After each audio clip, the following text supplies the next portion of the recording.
उपमंडल घुमारवी के तहत आने वाली कुठेरा पंचायत के अधीन आने वाली जय बाबा नहार सिंह भागवत कमेटी भगोट सादान के सौजन्य से जन सहयोग से करवाई जा रही श्रीमद् भागवत कथा के चौथे दिन पंडित घनश्याम कौशल्या ने भागवत कथा में कृष्ण जन्मोत्सव, राम कथा, प्रहलाद चरित्र, वामन अवतार की कथा विस्तार से बताया।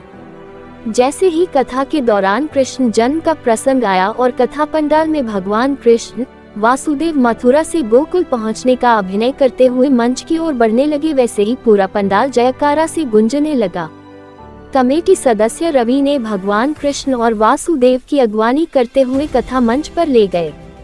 कृष्ण जन्मोत्सव का गीत जैसे कथावाचक ने शुरू किया, पंडाल में समस्त श्रद्धालु झूम झूम कर नाचने लगे। पूरा कथा पंडाल भक्तिभाव से गोकुल नजर आने लगा। कथा के दौरान पंडित घनश्याम कौशल्या ने कहा, भगवान को अपने मन में बसाने से व्यक्ति के जीवन में परिवर्तन आता है। भगवान हमेशा अपने भक्त को पाना चाहता है। जितना भक्त भगवान के बिना अधूरा है, उतना ही अधूरा भगवान भी भक्त के बिना है। भगवान ज्ञानी को नहीं अपितु भक्त को दर्शन देते हैं और सच्चे मन से ही भगवान प्राप्त होता है। इस दौरान समस्त पंडाल भक्तिमय हो गया और समस्त पंडाल श्री कृष्ण के जयकारों से गूंज उठा। मुझे मैया से भी कोई शिकवा नहीं है, किसी प्रकार का कोई गिला नहीं है, परंतु अब मैया सुनीति ने कहा है कि भगवान भजन करने से मिलते हैं, एकांत में बैठकर भगवान का भजन करने से भगवान मिलते हैं, तो अब मैं भगवान को प्राप्त करके ही रहूंगा। हे देवर्षि, आप तो देवताओं के गुरु हैं, आप तो सदगुरु हैं, सदगुरु भगवान हैं, बतलाइए भगवान को कैसे प्रसन्न किया जा सकता है। तो नारद जी ने देखा कि अरे यह बच्चा शिष्य बनाने योग्य है और बड़ी प्रखर बुद्धि वाला है। तो नारद जी ने आज ध्रुव जी महाराज को दीक्षा दे दी, सुंदर मंत्र दिया है। आज मंत्र कौन सा है? बोले ओम नमो भगवते वासुदेवाय, ओम नमो भगवते वासुदेवाय। अरे ध्रुव, आज मैं तुम्हें महामंत्र प्रदान कर रहा हूँ। इस मंत्र को लेकर के जाओ और यहाँ से कुछ ही दूरी के ऊपर यमुना के पावन पुरी तट के ऊपर एक बहुत ही सुंदर वन है जिसका नाम है मधुवन। मधुवन में जाकर के भगवान की तपस्या करो। तो ध्रुव जी महाराज चले गए हैं मंत्र को लेकर के। आज यमुना जी में स्नान किया है। स्नान करने के बाद मधुवन में एक आसन के ऊपर आसीन हो गए हैं और अब प्राणायाम करना प्रारंभ किया है। 3 प्रकार के प्राणायाम, कुंभक, रेचक और पूरक, कल भी बताए थे आपको। वो तीनों करना प्रारंभ कर दिए। धीरे धीरे प्राणायाम के बल पर अब ध्यान एकाग्र हो गया और अब मंत्र जपना प्रारंभ कर दिया ध्रुव जी महाराज ने। मन में भगवान की दिव्य झांकी जो नारद जी ने समझाई है उसका जो है मन में ध्यान कर लिया और अब मंत्र का जाप करने लगे। नमो भगवते वासुदेवाय, ओम नमो भगवते वासुदेवाय।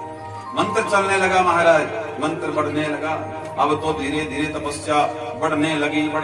पहले महीने की तपस्या पूरी हुई, दूसरे की पूरी हुई, तीसरे की पूरी हुई, चौथे महीने में तो क्या हो गया? बोले मन मध्य स्थितो मंत्रो, मंत्र मध्य स्थितो मनः। मन में मंत्र स्थित हो गया तो मंत्र में मन स्थित हो गया महाराज, दोनों एक हो गए। तपस्या पूरी हुई तो आज भगवान श्री सत्यनारायण कोई छवि जो हृदय में बसाई है ध्रुव जी महाराज ने, वही झांकी ध्रुव जी महाराज के सामने चतुर्भुज रूप में प्रकट हो गई। बोल सत्यनारायण भगवान की। जो है वह आंखें आंसुओं से भर गई। क्या किया गया? तो सुरुचि ने एक बार पुनः कहा, बोले बेटा, यदि तू चाहता है कि तू पिता की गोदी में बैठे तो क्या कर? बोले जंगल चला जा, जंगल में जाकर के भगवान का भजन कर, भगवान प्रसन्न हो जावे तो भगवान से कहीं वरदान मांगना। क्या?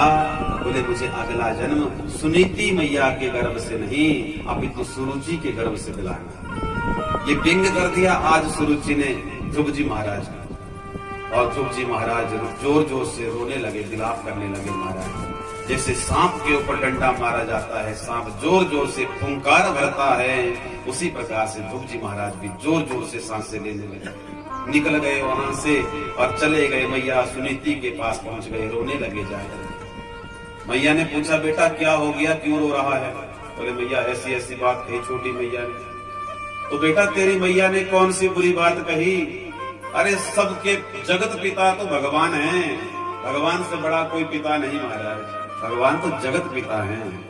यदि तुम चाहते हो कि तुम्हें तो पिता की गोदी प्राप्त हो तो संसार के पिता की नहीं, तुम्हें जगत पिता की गोदी प्राप्त करनी है। इसलिए जब समय मिले तब तुम भगवान का भजन करना, भगवान प्रसन्न हो जाएंगे, तो तुझे उन्हीं वैकुंठपति महाराज की चरण शरण प्राप्त हो जाएगी। वो सच्चिदानंद भगवान की।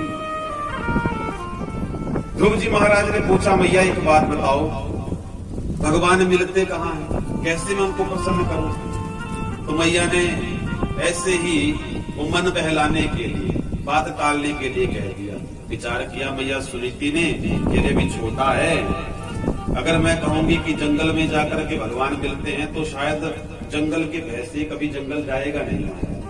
तो कह दिया बोले बेटा भगवान जंगल में मिलते हैं। ठीक है मैया तो मैं जा रहा हूँ। बोले नाना बेटा अभी आयु छोटी है, थोड़ा पढ़ाई लिखाई कर ले, उसके बाद चले जाना, जीवन पड़ा है, अभी तो तू 4 वर्ष का है। तो ध्रुव जी महाराज ने विचार किया कि अरे मैया ने कह दिया है कि भगवान जंगल में मिलते हैं, तो अब तो भगवान को प्राप्त करके रहूंगा। इसमें मैया जानबूझ करके मुझे जाने नहीं दे रही है, अभी नहीं जाऊंगा, लेकिन रात्रि के अंधेरे में भगवान की तपस्या करने के लिए मैं यहाँ से निकल जाऊंगा। ये विचार बना लिया ध्रुव जी महाराज ने मन में। और रात्रि हो गई महाराज, मैया विश्राम करने लगी, मैया सो रही है। उसी समय ध्रुव जी महाराज उठे और उठ करके चल पड़े हैं जंगल की तरफ। बाहर आंधी तूफान चल रहा है महाराज, बादल गरज रहे हैं और जंगल से हिंसक जीवों के दहाड़ने की आवाज आ रही है, शेर की दहाड़ हो रही है। ध्रुव जी महाराज चल पड़े, जा रहे हैं आगे, किसी की परवाह ना करते हुए। अब तो मन में एक ही संकल्प हो गया है, मन में एक ही संकल्प हो चुका है, क्या? मुझे भगवत प्राप्ति करनी है, भगवान की गोदी प्राप्त करनी है। यही संकल्प करके ध्रुव जी महाराज चल पड़े हैं, जंगल की तरफ बढ़ रहे हैं। आकाश मार्ग से नारद जी जा रहे हैं। नारद जी ने देखा यदि छोटा सा बालक जंगल में भटक रहा है, कहीं कोई जीव इसको जो है हानि ना पहुंचा दे, इसीलिए नारद जी महाराज आ गए आज ध्रुव जी के सामने। वो सच्चिदानंद भगवान के ऊपर दया करना सीख। कोई छोटे गुण वाला व्यक्ति है, कम जानता है, बेचारा शरीफ है, तो उसको देख करके ऐसा नहीं कि थोड़ा सा कुछ 4 शब्द सीख लिया और चढ़ गए उसके ऊपर मारा जाए, क्या जानता है, कुछ नहीं जानता मारा। ऐसी हमारी भावना नहीं होनी चाहिए। कोई कम गुण वाला व्यक्ति है भैया, तो उसके साथ भी प्रेम से बात कर, उसके ऊपर दया करनी सीखनी चाहिए। मैत्रीम समानाद विच्छेद, जो समान गुण वाला व्यक्ति है, ध्यान देकर सुनिए सारे, बड़े काम की बात है। जो समान गुण वाला व्यक्ति है उसको देख करके कभी भी उससे ईर्ष्या मत करो, द्वेष मत करो, या अपने आप को बड़े बन करके नहीं खड़े होना चाहिए कि हम तो महाराज इससे बड़े हैं, पता है कि हमारे समान का है। तो क्या करो, जो समान गुण वाला व्यक्ति है उससे मित्रता करना सीखो। ये भागवत सिखा रही है आपको। पहली बात कौन सी? बड़े गुण वाला व्यक्ति है उसको देखकर प्रसन्न होना सीखो, खुश हो जाओ उसको जब भी देखो महाराज। दूसरी बात कौन सी? अनुक्रोशम गुणाधमात, कम गुण वाला व्यक्ति है उसको देख करके उसके ऊपर अनुग्रह करना सीखो। तीसरी बात बोले जो समान गुण वाला व्यक्ति है उससे मित्रता करना सीखो महाराज। जो व्यक्ति इस प्रकार से रहता है उसके ऊपर न तापे रवि होयते, उसको किसी प्रकार का ताप कदापि ग्रसित नहीं करता, उसको किसी प्रकार की कोई चिंता नहीं होती महाराज। बोल वृंदावन बिहारी लाल की, सच्चिदानंद भगवान की। तो यह जो है नारद जी ने सुंदर उपदेश दिया ध्रुव जी महाराज को, लेकिन ध्रुव जी ने कह दिया प्रभु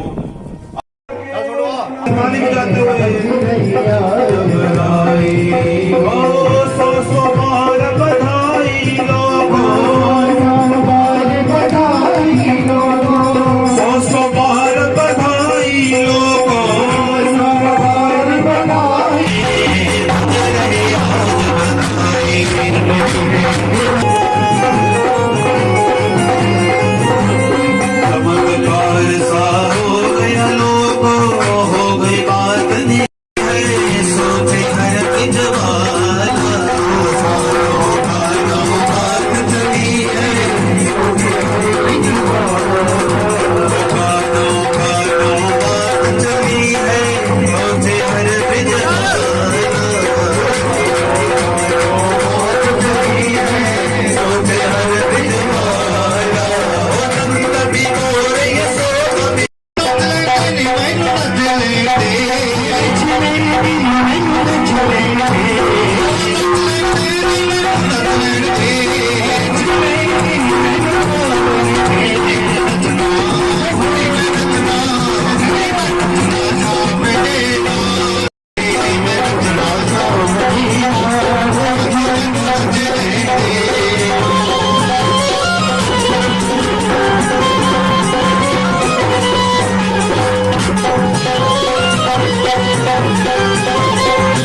सारा खालियां तो नहीं है ना कल पाने आया चीता भगवान के स्वागत के लिए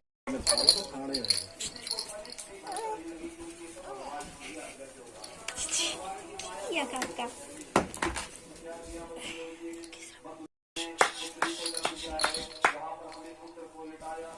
इक्की खजोई रहा है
हरिलाल बोले महाराज मुझे भगवत प्राप्ति करनी है, मैं भगवान की तपस्या करने के लिए जंगल जा रहा हूँ।